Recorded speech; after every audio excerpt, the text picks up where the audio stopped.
Assalamualaikum warahmatullahi wabarakatuh. Salam sejahtera untuk kita semua bosku. Salam NKRI, salam merah putih. Bosku, mari kita simak videonya. Woi, lagi marak lagi nih masalah ijazah. Jadi ingat waktu itu bicara begini. Ini bukan masalah ijazahmu apa, tapi ini masalah adu skill, adu keterampilan. Ngomong-ngomong, ijazahmu mana? Tunjukkan dulu, baru kita adu skill, adu keterampilan. Saya, Presiden Republik Indonesia, meluncurkan Badan Pengelola Investasi Daya Anagata Nusantara. Men, lo masih inget ya? Pas Pak Prabowo ngangkat idola gue, men. Lo kan tahu gue pendukung garis keras, men. Ya kan? Idola gue diangkat tuh di Dewan Penasihat Danantara. Wih, bangga lo. Gimana gak bangga lo Dewan Penasihat? Pokoknya apa permasalahan Danantara, pasti akan terima nasihat dari idola gue, men. Wih, nih, gue ngomong tetangga gue nih RT. Pak RT, lo lihat no, idola gue no. Ya kan? Penasihat Dewan Antara. RT gue, pasti bermasalah. Benci banget kayaknya sama idola gue, men. Bener. Gue tetap aja bangga gue. Kan pendukung garis keras, men. Ya kan? Gak lama dari itu, men. Saham indeks harga saham gabungan yang di Bursa Efek Indonesia anjlok, men. Hampir tutup, men. Sampai Dasko datang ke sono, men. Wah, gue udah mulai perasaan gak enak nih, men. Bener kagak? Bener. Gue diserang loh sama pendukung PDIP. Anak-anak PDIP, anak-anaknya Abah, sama... Wah, ada loh. Banyak rakyat Indonesia nyerang gue. Mampus lu, Tom, kata dia. Kenapa? Gara-gara idola lo jadi penasihat Danantara. Investor asing pada lari semua ke Tiongkok. Kagak percaya sama idola lo. Masa lo? Bener aja. Bener, lu lihat aja lo. Ya kan? Anjlok nih bener-bener bakal bubar negeri ini. Betul kata Pak Prabowo 2030 kayaknya bubar. Udah lo kok gak usah nyalek lo, Tom. 2029 percuma kalau lo nyalek 2029. Paling juga cuma berapa bulan Indonesia bubar. Pada merdeka semua provinsi-provinsi. Gila, hampir segala begitu lo, men. Bener lo, men. Gue kadang-kadang agak miris, men. Bener, men. Kenapa kayaknya bukan orang Indonesia aja yang benci sama idola gue, men. Orang-orang asing juga, men. Buktinya kemarin yang di Bursa Efek Indonesia pada kabur semua ke Tiongkok. Ada sebagian ke Amerika, nanam modalnya, sahamnya. Kan gue tanya, Mister, you kenapa you kabur dari saham Indonesia? Idola lo, Tom, kata dia. Kagak tahu gue tuh bule jaksa apa bule beneran. Tapi kayaknya bule bener, gue ngeliatnya bule pokoknya. Bukan, tapi bule kayaknya, betul. Bule. Kadang-kadang gue sering miris, men. Sama idola gue, men. Susah, men, tapi, men. Coba. Coba salah. Mau nempel ke Pak Prabowo salah. Mau kagak nempel salah.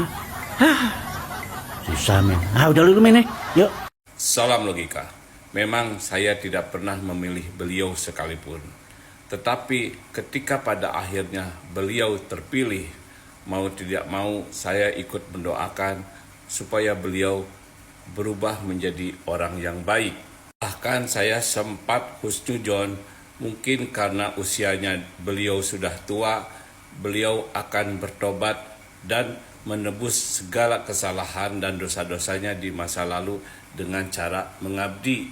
Ternyata tidak. Dia tidak berubah menjadi orang baik. Zaman kegelapan dia bawa kembali secara terang-terangan. Teruntuk beliau yang di sana, kalau Anda kangen sama mertua, datangilah kuburannya atau datangi rumahnya. Bukan nyusahin satu negara. Ramadan penuh ampunan, jadi mari kita maafkan Pertamina. Karena sekarang kita jadi tahu ada pom bensin lain yang toiletnya bagus dan gak harus slot pakai paku.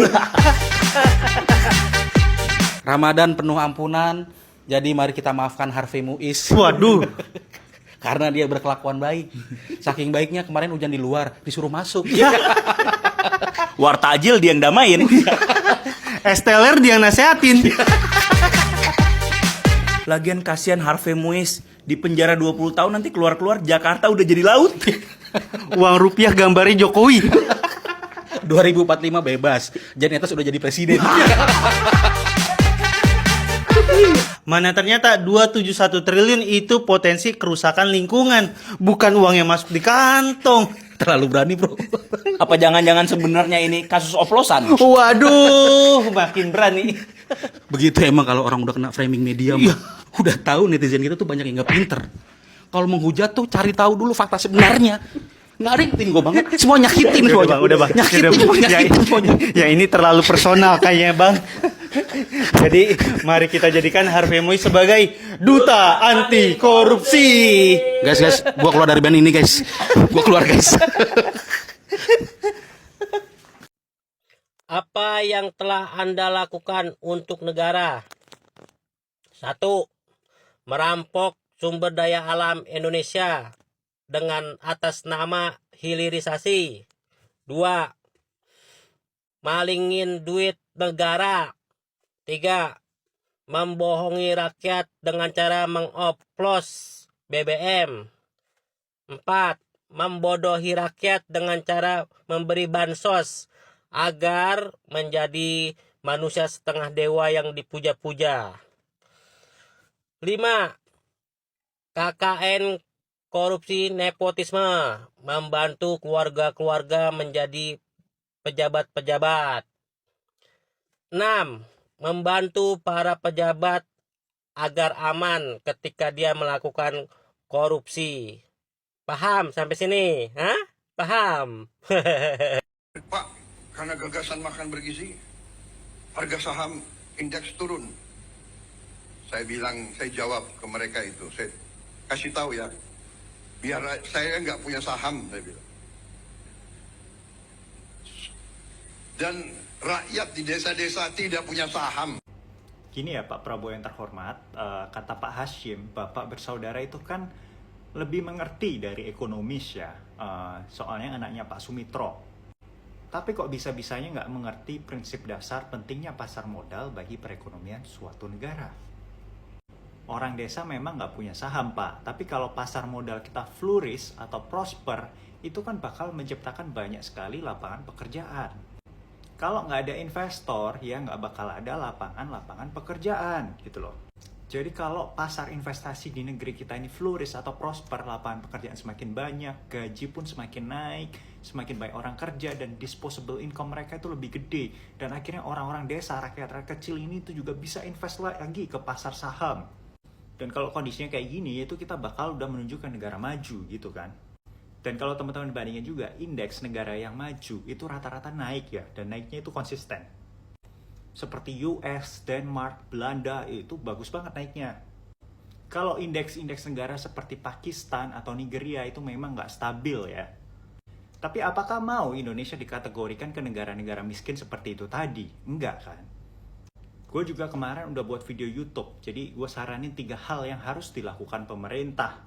Ini tuh 3 bulan lalu waktu IHSG itu masih 7 ribuan ya, dan gak ada yang dilakuin gitu kan. Semua yang dilakuin itu berbanding terbalik. Ya mungkin pengalaman gue itu bukan yang paling lengkap ya, tapi at least gue lulusan universitas top di Amerika, gue pernah kerja di perusahaan-perusahaan top, dan gue juga punya company di bidang investasi. So ya anjuran dari gue mungkin oke lah ya.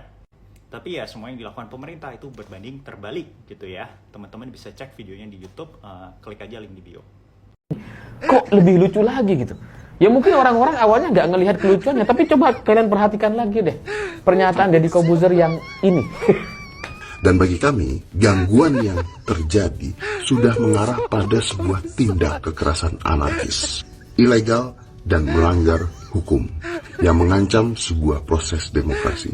Nah, ada beberapa poin yang disampaikan sama Deddy Corbuzier. Yang pertama, dia mengatakan bahwa ini adalah tindakan yang anarkis, tindakan yang ilegal, melanggar hukum, mengancam proses demokrasi.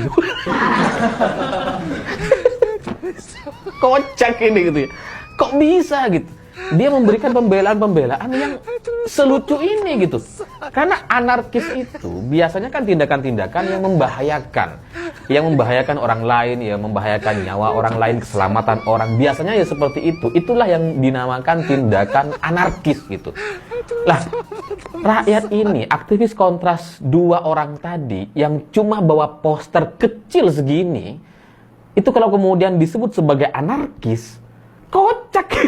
Kok bisa orang bawa poster dianggap anarkis ya? Kok bisa? Ini mana mengancamnya itu? Itu dipukulin berkali-kali juga nggak bisa mengancam, belum kertas. Beda misalkan kalau mereka ini bawa senjata, misalkan tiba-tiba bawa pistol, itu anarkis tuh, mengancam tuh. Tapi kalau bawa poster, kok bisa ini disebut sebagai anarkis oleh Kemenhan gitu ya? Kementerian Pertahanan menganggap bahwa orang bawa kertas dengan tulisan, dengan pernyataan itu dianggap anarkis. Oke bosku, tanggapan kalian di kolom komentar. Assalamualaikum warahmatullahi wabarakatuh.